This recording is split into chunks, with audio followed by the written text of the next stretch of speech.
మీ అందరికీ వందనములు. మీ అందరూ బాగున్నారా? ఈరోజు దేవుని వాక్యము యోహాను సువార్త 16:33 ధైర్యం తెచ్చుకొనుడి, నేను లోకమును జయించున్నానెను.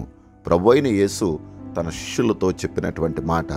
అలనాడు శిష్యులైనటువంటి వారు యేసుక్రీస్తు యొక్క పిలుపునందుకుని ఆయనను వెంబడిస్తూ ఉంటే, వెంబడిస్తున్నటువంటి వారిలో ఒకలాంటి నిరాశ, నిస్పృహ కలుగుతూ వచ్చింది.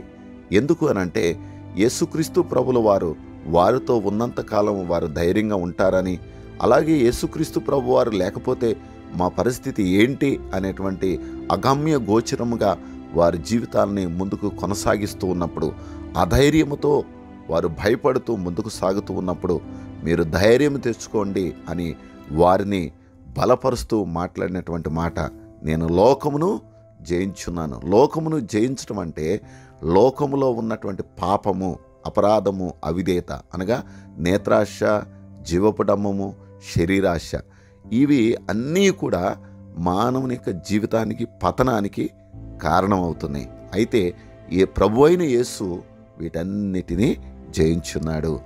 జయించాడు కనుక మనం కూడా వాటిని జయించే జయ జీవితాన్ని మనకిస్తాడు.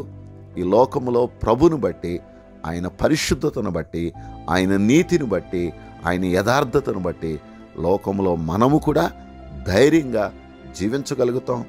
అలాగే లోకానికి వెలుగుగా, మార్గాన్ని చూపించే వ్యక్తులుగా ఈ లోకంలో జీవిస్తాం.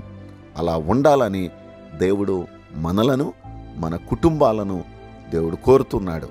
అలా ఉండుటకు మనమందరము సిద్ధ మనసు కలిగి ధైర్యముతో ముందుకు సాగుదుముగాక.